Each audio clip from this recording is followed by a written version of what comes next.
This is Undaunted.Life, a man's podcast. I'm your host, Kyle Thompson. Let's get into it.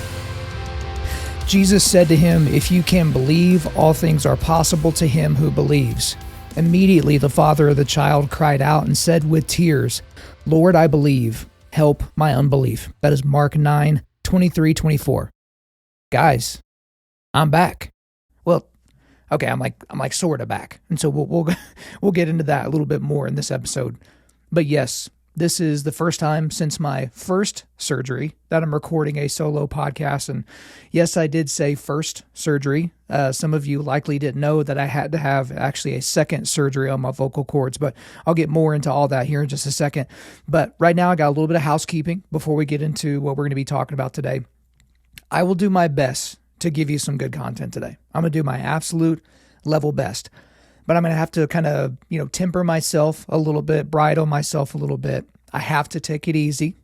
So I'm saying this as much to prepare you for what you're about to hear, but also to remind myself. So here goes nothing. So first of all, happy Life Month to everybody. Yes, this is Life Month. I mean, you may have heard the rumor that it's actually Pride Month, right? That we're celebrating things that could, send you to hell. But this, I need to remind you, this month is the 1-year anniversary of Roe v. Wade and Planned Parenthood v. Casey being overturned. Okay? So that's a very, very good thing. And so people may celebrate Pride Month. They may celebrate things that are absolutely detestable and abominable to God, but we're going to be celebrating life. But also, I wanted to give a quick thank you for all the messages and all the prayers that I've received since before my surgery, after the first one, in between, the whole way.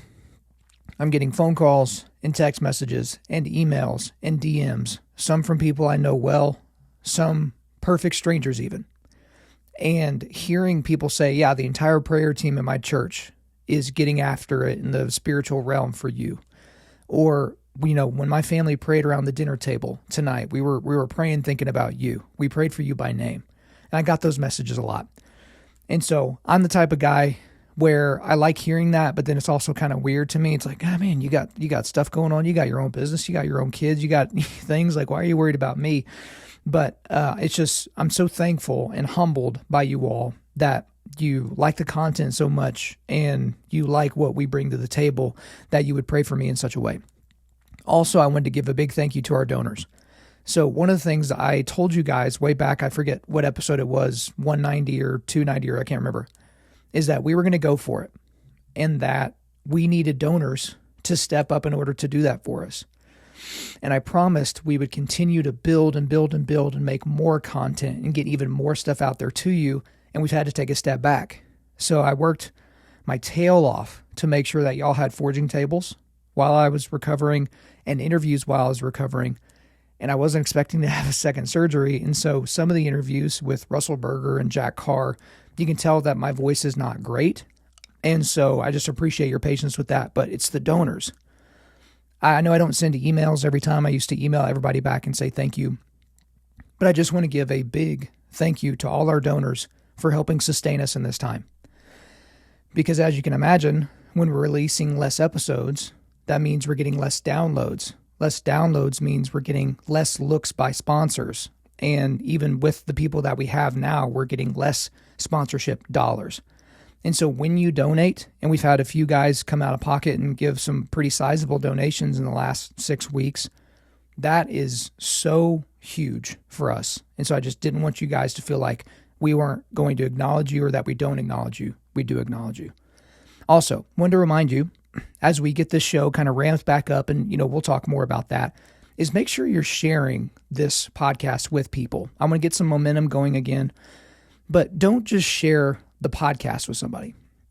Like, imagine if you were to tell someone, I'm just trying to think off the top of my head, someone that's written a lot of books, maybe Stephen King or Dean Koontz or Tom Clancy, and you were to say, hey, you need to listen to Tom Clancy.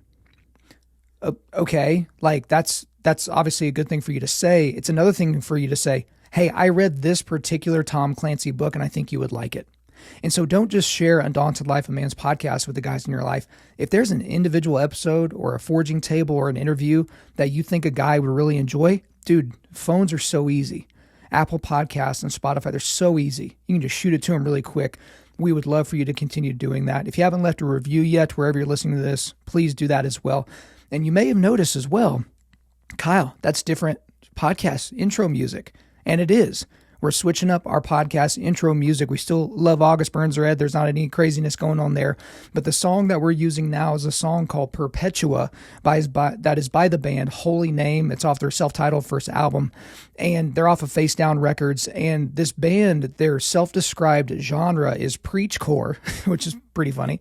But then also they describe their sound as holy drone violent worship. And if you know anything about me, you know anything about the show, you know we can dig that. So guys, that'll be in the show notes. You can check out that band. I want you to make sure that you support them. And then also, as always, haven't been able to talk about Origin in a while, but guys, Origin is absolutely taking off. By the time you listen to this, they will have released their new line of workout clothing. So, long sleeve and short sleeve workout tops, shorts, no-gi shorts. They actually sent me a pair of no-gi shorts to try before, while they were doing the kind of the testing stage. And they're just perfect. I mean, I looked for high and low for great no-gi jiu-jitsu shorts, and I bought some, and I was like, these kind of suck, and they nailed it. But then also, they've got the best jiu-jitsu gis on the planet. They have jeans, they've got boots, and that's just on the Origin side. They got hunting gear, and then also we've got, on the other side of things, we've got Jocko Fuel. So that's creatine, protein, other supplements. They've got new whey cookies, right, that are like sugar-free. They've got Jocko Go energy drinks. They've got a ton of stuff on that side. And guys, they have worked a lot with me and with Undaunted.Life. So I want you to support them, and their products don't suck. So if you go to originmaine.com or originusa.com, both links are in the show notes, use the promo code Undaunted, and you'll get 10% off of your order on everything. So definitely go and check that out. Now, I would love to get into some quick hitters today. You should see the list on my phone of the stuff I've wanted to talk about for like the last couple of months, and maybe we'll get there eventually. But we need to kind of bring you up to speed. I've gotten a lot of messages. Hey, Kyle, how you doing? I haven't heard from you, and not everybody's on our mailing list, and so they haven't gotten the updates. So let me give you the full update here as to kind of what went down. So if you're completely new to this show, long story short, for the past 15 plus years or so, I've had vocal cord problems, like very raspy voice, very gravelly voice. If I have to talk very much for very long, it becomes cumbersome for me to do so, which is not conducive to running a podcast, speaking live, that type of thing. And so went to my fifth opinion from an ear, nose, and throat doctor, and he showed me on video I had a collapsed vocal cord. Okay, so like an atrophied vocal cord. So I've been basically leaning on other parts of my voice and my throat to create sound for years and years and years and years. It got to a point where it wasn't sustainable. I opted for surgery.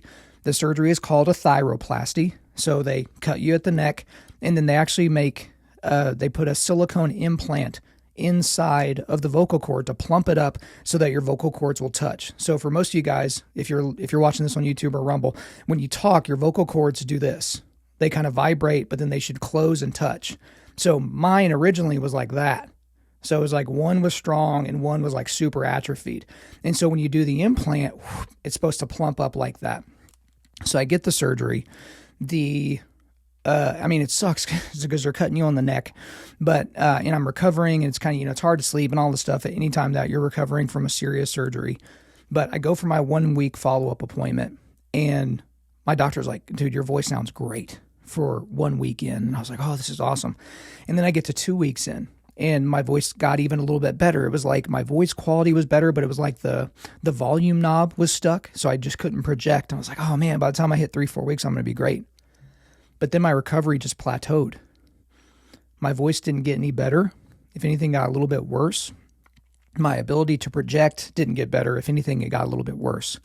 And so I was in communication with my surgeon, and by the 4-week mark, I went back in and saw him, and he was like visibly saddened by how I sounded. He's like, I don't know what's going on. This is not what should be happening right now, which is obviously disappointing to hear because I was so hopeful that this was going to work. And so he put me on a round of pretty intense medication. He's like, man, if there's an infection in there or some fluid, we need to get that out of there. But your options essentially are surgery again to replace the implant with a bigger one, surgery to just remove the implant, which would put me back to where I was pre-surgery at best, And the third is just to leave it and embrace that that was my new voice, which the third option was not really a good option. The second option certainly wasn't a good option. And so after some prayer and counsel and just generalized adult decision-making, I decided to opt for a second surgery.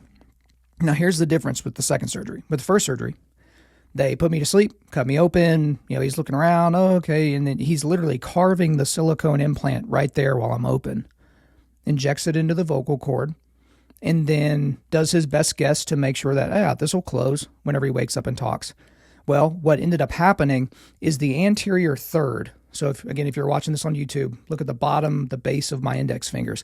The anterior third wasn't closing. So I was supposed to be getting this, and I was getting more like that, which improvement from where I was, but was not conducive for long-term health of the voice.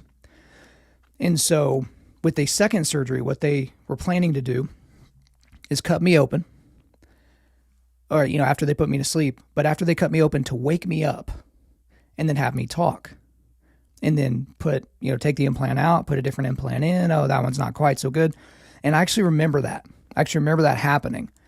The best way for me to describe it is, my memory's foggy, but I remember understanding what the surgeon was telling me to do, but I couldn't do it.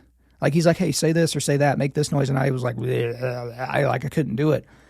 It's like being in a dream where you need to run and you can't, or scream or talk and you can't. That's kind of what it felt like. I understood what was happening, but I couldn't do anything about it. So, he puts me back to sleep, sews me up. And as of the recording of this, I'm 13 days post-surgery number 2. So I'm inside my second recovery. The recovery has been a little easier than the first time because with the first one, they're cutting a bunch of stuff to make room for the implant and all that. Whereas with this one, they just popped one implant out and then stuck another one in there. So this implant is larger and longer. And we don't know yet because they're still swelling, but we should be getting complete closure of the vocal cord. The vocal cord should be touching.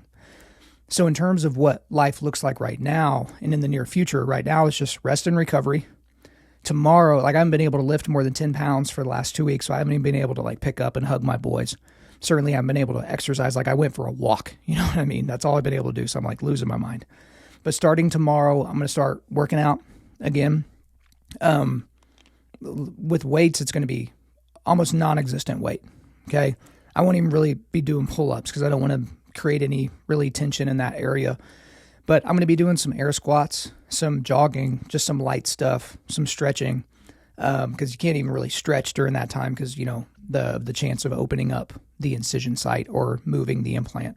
But I'll be able to hug my boys, and, my wife has just been an absolute gangster the last 2 weeks because she's basically had to solo parent because I couldn't do anything. Couldn't even pick up our dog. We have a little Maltese and a giant Schnauzer. Couldn't even pick up the Maltese for the most part. But now what I'm doing is I'm in the process of trying to find a speech/throat/breathing coach, because apparently for my entire life I've breathed wrong and I've talked wrong, which sounds crazy because breathing is subconscious and talking for the most part is subconscious, But apparently the way I breathe is I breathe from my chest and my shoulders and my neck, right? And you're supposed to breathe from your diaphragm, from your belly.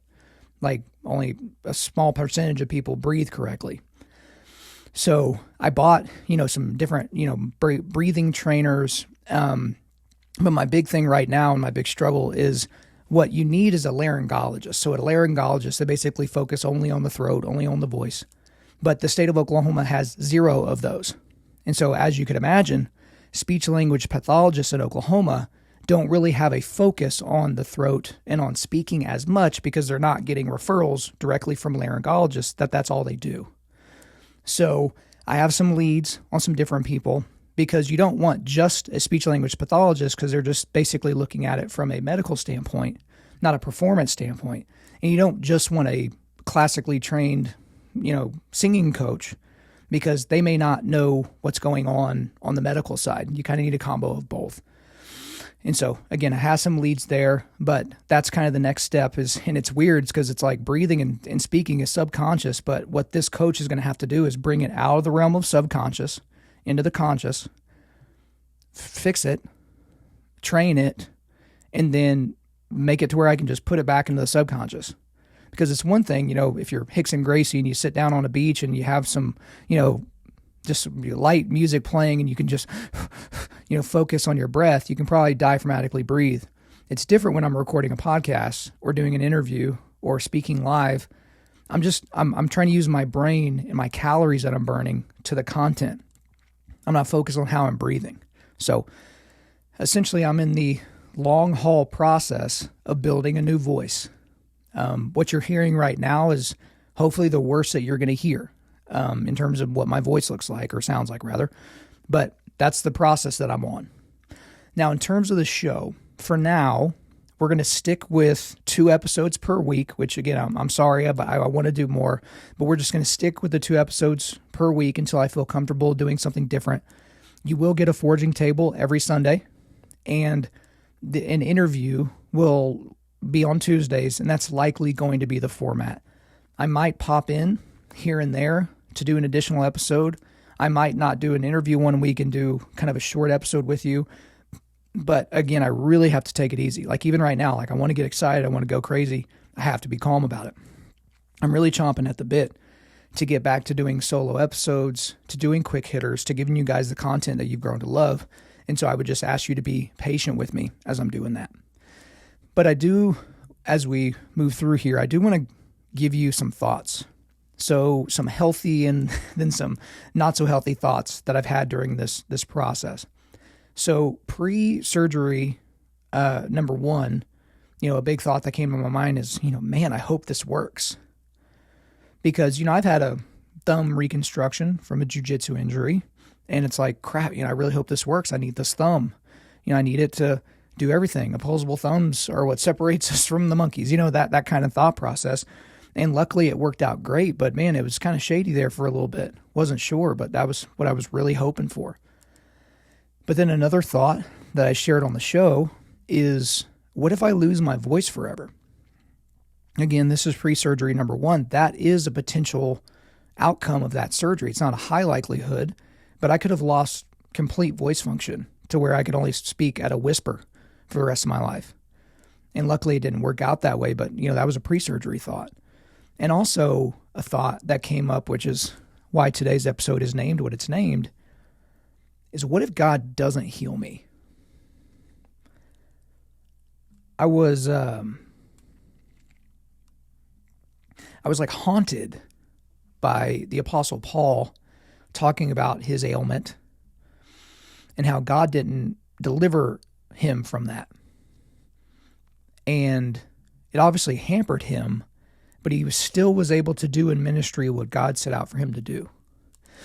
But for me, I was like, well, what I feel like God put me on this plan to do is to equip men to push back darkness. And that's going to be really hard to do if I can't talk or talk how I want or how often I want or at the speed and, force that I want to do it with. But it's like, well, crap, what if God doesn't heal me? But now let's go to post-surgery. So this is post-first surgery. One of my first thoughts is, well, I'm alive, so that's good. Because anytime you get artificially put to sleep, there's a chance you won't wake up. So it's like, great, I'm alive. And then I guess another thought was, man, my throat really hurts. I had a gigantic gash on my throat. And so it's like, that's a new feeling. I've had neck pain before. I've had a sore throat, but I've never had that. And then after the first surgery, around the 3-week recovery point, the thought obviously came into my mind, man, why is my voice not getting any better? Did I do something wrong?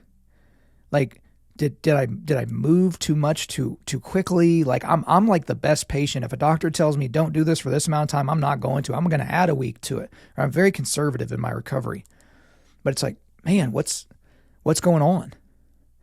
And around that time, I had another thought, which was, was this a huge mistake? Is this the biggest mistake I've ever made? Could I have kept my voice going for the next several decades, with tea and honey and lozenges and cold water, room temperature water? Could I have done something different? Did I make a mistake here? And those are hard places to get to. It's good to reflect, but it's still hard to think about. And then after I decided to do surgery again, the second surgery, pre-second surgery, another thought was, what in the world should I do? Should I follow through with this, I guess? And as I just said, I did. And then I had the thought, what if I lose my voice forever? I thought that again, because that's on the table again now, because I'm having surgery again. But again, the thought came to mind, what if God doesn't heal me again? Like, what if he doesn't heal me?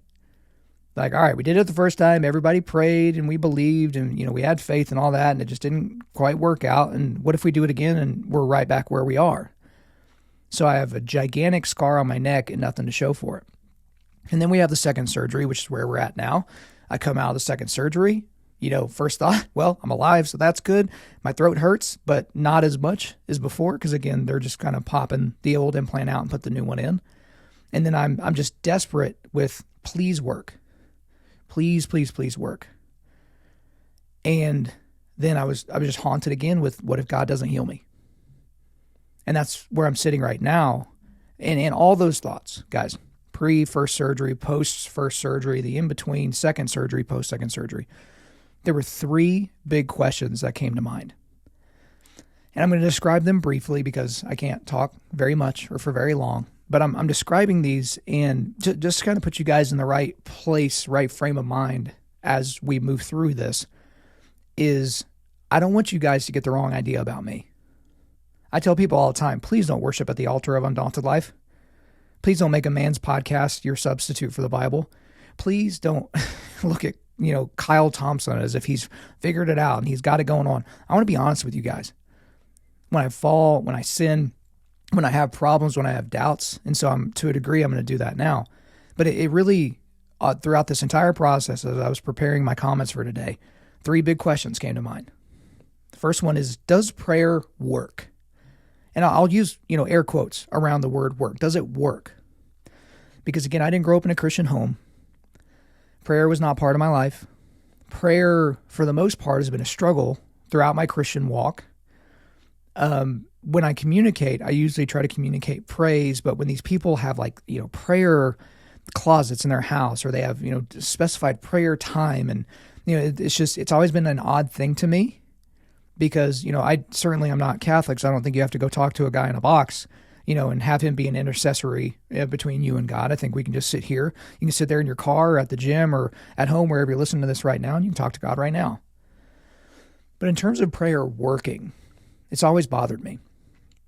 I think I asked Joby Martin this in the second interview we did, second or third interview, but it's like Christians always seem to have a cop-out. Again, thinking like a non-Christian when I was a non-Christian, but then also thinking this way after I became a Christian is, let's use an easy example. So 45-year-old gets colon cancer. And it's tragic because he's got 2 kids and, he's got a wife and, his wife stays home and he works and blah, blah. It's one of those situations. And he gets a lot of prayer. Everyone that knows this guy is praying for him, or at least they say they are. They do a prayer meeting at church. They put him in, at the altar and they lay hands on him, right? And they're praying for healing. Okay? If he's miraculously cancer-free at his next checkup, we can say, God, look what God did. God nailed it. We asked him for healing and he gave it to us. Praise God. But if he dies of cancer, Christians would always be like, well, I guess that just wasn't God's will. And that always struck me as so disingenuous. Like I was like, what? It's like, and so I've always struggled with this idea of prayer working. I've prayed for this situation with my voice. My family has. And again, like I told you from the beginning, who knows how many hundreds or thousands of people were praying for little old me and my voice. But it's like, man, does prayer work, or does God just do whatever he's going to do? Is he just going to do what he wants to? Okay, so just being honest there. Second question that came up for me with all this is, what if God doesn't heal me ever? Because as I told you, I thought, what if God doesn't heal me throughout this process? But it was like, what if God doesn't heal me ever? What does that do? What do I do? Because, I like to eat food, live indoors, and provide that same luxury for my family. So I can't just sit here and not produce. I hate writing, but I'm good at it. So do I just become a writer? Is that how Undaunted Life continues? I had a few jackwagons come out of the woodwork, some of them strangers and some of them people I barely knew, that offered to take over my show for me. And I was just like, what? Yeah, sure. Let me just hand over the reins of my show to you so that you can build your own clout. I couldn't believe it that people would be so ballsy to even offer that, especially since I didn't, assume that their motives were pure. But you're just stuck like, okay, I guess I'll go be a cop. Well, crap, cops need to talk. Okay, can't do that. Maybe I can be a firefighter. Well, I'm 36, so I'm basically ancient. They're hiring 20-year-olds, Maybe I can be a UPS driver. Like you're going through these scenarios of what if God doesn't heal me ever? What do we do? Gosh, and that's a scary question. That's a question that you're staring into the abyss. And some of you guys are there right now. That's not the point of the podcast today, but maybe you're sitting there in your cubicle listening to this, or you're driving to or from the job that you hate where you feel stuck. And you're like, what am I supposed to do? Like, God, what am I doing here? Or maybe you're where you thought you were supposed to be, in the job you thought you wanted, in the place that you thought you wanted to be, making the money you thought that would make you whole, and something's still missing. And now you're looking into the abyss thinking, what do I do? So what if God doesn't heal me ever? That certainly came to mind. And last question is, do I actually believe that God will heal me? That he will heal me? Because I certainly believe that God can heal me. But will he? Because some Christians are like, oh, you're a Christian. Life's going to be easy and you're going to be rich. Again, if you even do a cursory scanning of Scripture, we don't get that narrative. But there are plenty of people that are like, oh, just pray. Just pray and ask him, and he'll heal you. And again, I go back to that cancer example that I used. What if it doesn't happen that way? Do we just say, oh, God's sovereign, so deal with it? Because that's actually the answer. But how do we put that into action in our lives right now? And that was a gut check for me. I had several of those conversations where it's like, hey, Kyle, do you actually believe this stuff? So, again, I mentioned Joe B. Martin. I've actually mentioned him on the show a lot, so he comes up all the time. But he told me this privately, and then he didn't use my name, but he talked about it on one of his shows, to where it's like, hey, you're the first one to call out pastors when they do something that's non-biblical, but then you're not believing what the Bible says about having faith to be healed. And it's like, shut up, Joby. Nobody asked you your opinion, except I did. So that's my fault. But man, I struggle with that. And it's like, I'm fine putting my faith in the fact that a 30-something-year-old Middle Eastern Jewish construction worker lived and died and was sent here by God on a rescue mission to save us from eternal damnation. I believe that he rose again. Absolutely, I believe it. I think the evidence is there for it. But do I believe he's going to heal my throat? I struggle. Again, I believe I can. I believe that he can, but will he? And as we sit here again, 2 weeks post-surgery number 2, I'm still struggling with that. And during that, again, just kind of laying myself out there to you guys, 2 bits of scripture kept coming to mind during this process. So the first is the story of Shadrach, Meshach, and Abednego. We see this in Daniel 3. So most of you have heard this, but if not, I'll give you the SparkNotes version. But King Nebuchadnezzar, he created this enormous image of himself in gold, this big idol. And he demanded and commanded that everyone come and bow in worship to this idol at threat of being thrown into a fiery furnace and killed. Okay? And everyone did this. They came from all over the place to do this, except for 3 rebels, Shadrach, Meshach, and Abednego, who refused to bow to this golden idol. And then they were brought before King Nebuchadnezzar. And we see this interaction as described starting in Daniel 3, verse 15. So this is King Nebuchadnezzar talking. But if you do not worship, you shall immediately be cast into the burning fiery furnace. And who is the God who will deliver you out of my hands? Shadrach, Meshach, and Abednego answered and said to the king, O Nebuchadnezzar, we have no need to answer you in this matter. If this be so, our God whom we serve is able to deliver us from the burning fiery furnace. But he will deliver us, and he will deliver us out of your hand, O king. But if not, be it known to you, O king, that we will not serve your gods or worship the golden image that you have set up. And, as the story goes, they were thrown into the fiery furnace, but they were not killed. They weren't even harmed. God protected and delivered them. There's more there. Go to Daniel 3 to read that. But again, when you get to that story and the significance of that historical happening, to me, is that these three rebels, these sticks in the mud, these curmudgeons, these people, they're unbendable. There's yeah, God can. But even if he doesn't, we're not going to bow to you. Why? Because you're not God. At best, you can kill our bodies, but you cannot extinguish our souls. And so in my context, my selfish, self-serving, self-centered context, it's God can heal my voice, but if he doesn't, I better praise him all the same, or else I've been a fool this entire time. I've been a coward this entire time. I've been illegitimate this entire time. I've been a fake, an imposter this entire time. To demand that you have faith when I have none myself, which is why I'm being so honest with you right now. And just so you guys know, I'm not talking slowly to increase the dramatics of the situation. This is just all I got. I'm just talking. But do I have, the gut check for me is, do I have the faith? The same faith of a Shadrach, Meshach, and Abednego? Man, that's been a roller coaster for sure. Which leads to the second bit of scripture that we'll close out with today, which is Jesus healing the boy with an unclean spirit. So we see this in Mark 9, and I'll start reading at verse 14. And when they came to the disciples, they saw a great crowd around them, and scribes arguing with them. And immediately all the crowd, when they saw him, were greatly amazed and ran up to him and greeted him. And he asked them, this is Jesus talking, "What are you arguing about with them?" And someone from the crowd answered him, "Teacher, I brought my son to you, for he has a spirit that makes him mute. And whenever it seizes him, it throws him down, and he foams and grinds his teeth and becomes rigid. So I asked your disciples to cast it out, and they were not able." And he answered them, "O faithless generation, how long am I to be with you? How long am I to bear with you? Bring him to me." And they brought the boy to him.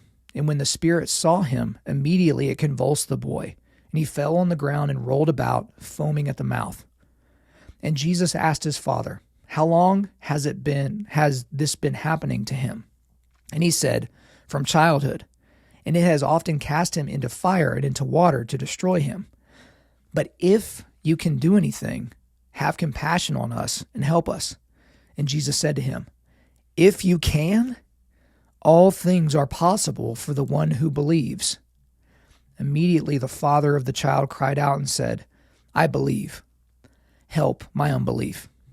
And when Jesus saw that a crowd came running together, he rebuked the unclean spirit, saying to it, "You mute and deaf spirit, I command you, come out of him and never enter him again." And after crying out and convulsing him terribly, it came out. And the boy was like a corpse, so that most of them said, "He is dead." But Jesus took him by the hand and lifted him up, and he arose. And when he had entered the house, the disciples asked him privately, "Why could we not cast it out?" And he said to them, "This kind cannot be driven out by anything but prayer." So, ever since I first heard this passage, I've struggled with it. Because the sentence that this father utters, I believe, help my unbelief, makes no sense. If you were to write that sentence in your 5-paragraph essay in 10th grade pre-AP English, your teacher would strike that sentence and be like, "This sentence is nonsense. Please write something better." You know what I mean? So I've always struggled with this passage. And I've heard, I don't know, a dozen different pastors, maybe more, explain this passage. But as I was preparing for this interview, I'm like, okay, I'm going to go read through all my commentaries and figure out what this passage is all about. And I did. And all the commentaries pretty much said the same thing. Yeah, faith is imperfect. And it's never consistent. And it goes up and down. It depends on circumstances. And that was it. I mean, I read all my commentaries. I'm looking at them. I read, the Reformation Study Bible, ESV Study Bible, Moody commentary, John MacArthur commentary, the new Crossway ESV Men's Study Bible, which is fantastic. It's going to be coming out next month. Read through all of them. And they all said the same thing. Just moved on. And I totally get what this father is saying. I believe that Jesus can heal me. He thought Jesus could heal his son, but there was still that unbelief. It's like, okay, you're about to trust fall, but at the same time, you think, am I about to be on TikTok of my friends, letting me fall because they think it'll be funny? There's that little bit of doubt. For most of you guys, asking that gal to marry you, you may have had 99.9% certainty she was going to say yes, but there was that little bit of doubt that you were going to end up on the Jumbotron and then end up on TikTok by being left there on one knee with a ring in your hand and nothing much else to show for it. So I get what the father's saying. And I struggle to believe, again, I know what you should believe, but I struggle to believe that my personal faith and prayer has anything to do with what God is ultimately going to do. Perhaps that's the influence of Reformed theology on me. God's sovereign, so what do I need to do? Whereas most people would just say, well, the Bible still says to pray and ask. So you can't just do nothing. Like, if you're going to take some of the Bible's commands seriously, you need to take them all seriously. And so that's where I'm at right now. I'm spending a lot of time thinking about what went on in Daniel 3 and a lot of time thinking about what went on in Mark 9. And I know that we all have this tendency to make the Bible about us. I don't think Daniel 3 is about me. I don't think Mark 9 is about me, but it's applicable to me in this moment. And so I'm in this moment to where if Jesus were walking the earth right now and I were to look at him eye to eye and he told me basically, if you can, all things are possible for the one who believes, would I be able to honestly say, I believe, and hit a period, not I believe, comma, help my unbelief. And so that's what I'm working on. Again, I don't want you guys to think that I am a finished work. I am a work in progress. And I want to make sure, and I think this is important, perhaps this just came to me, maybe this is the most important thing that you need to hear today if you're still listening this far in. I need to praise him and have faith even if he doesn't. Because I know there are some people out there right now that are on a faith journey, as you could call it, and they're waiting for things to go their way as a signal to them that God's real. But God's not a cosmic genie. Even if doors are opening for you and you think, this feels like a God thing. If somebody's on a faith journey and they're basing positive things happening in their life and those being the things that they're going to lean on for the fact that Jesus really died and that they should live by faith and put their faith in him, that's treading some dangerous water. Some really, really dangerous water. And so for those of you out there, I want you to rest in the knowledge that what's described in the Gospels actually happened. And that every single worldview has to answer the same 4 questions: origin, meaning, morality, destiny. Origin, where does everything come from? Meaning, why are we all here? Morality, what's the difference between good and evil? Destiny, where do we go when we die? And I think that's what is described in the Bible gives us the best answers to those questions and how we do life. And I believe it's true more than truth is true. It's super capital T, true. So if we work off that as our baseline, we also have to read the other parts of the Bible that don't seem to fit with our current circumstances. Because it's easy to do those things when it's not going to bother you or when you're not in pain. But when you're in pain and you're confused, those are the moments when you need to cleave to Jesus and his promises even closer. And we should try to model after Shadrach, Meshach, and Abednego, to where even if God doesn't do the thing that we think he should do, he still loves us. He's still for us, even though not everything in God's world is about us in that instance. He still loves us. He's still for us. And he still has our best interests at heart, whether we agree with it or not, whether we understand it or not. Guys, I really appreciate you hanging with me this long. Voice is about to go, so I'm going to go right to the quick resilience boost. At Undaunted.Life, our mission is equipping men to push back darkness with content that forges spiritual, mental, and physical resilience. I'm going to have a link to the Origin website. So guys, I'm telling you, their new workout gear, gis, jeans, boots, protein, energy drinks, supplements, much more. That's the Origin side and the Jocko Fuel side. Use the code Undaunted to get 10% off your order. And the only link I've got for you today is a link to our donation page. Again, guys, we can't produce the content that we're producing without you. If we have to make some serious adjustments to how we provide content for the future, we're going to need cash to do that. That's the only way about it, okay? I can't put hopes and dreams inside a bank account. In order to do the stuff that we're going to do to make the pivots we might need, we need donors like you. We need guys hopping in on a monthly basis saying, you know what? This is making a big difference, not just to me, but to men around the globe. Let's make sure we put our money where our mouth is, and let's support this. So that's what I would ask of you guys. Thank you guys for listening to this episode. Wherever you're listening to this, please subscribe, rate, and leave us a positive 5-star review. If you want me to come speak live at your event or on your podcast, just shoot me an email to info@Undaunted.Life. That's info@Undaunted.Life. Follow us on Instagram and like us on Facebook, and check out our website for everything else, including how to donate to keep more content like this coming your way. Just go to www.Undaunted.Life. Also, we want to thank the band Holy Name for allowing us to use their music for our content. The music on this podcast is their song Perpetua, which is off their self-titled debut album on Face Down Records. The links are in the description.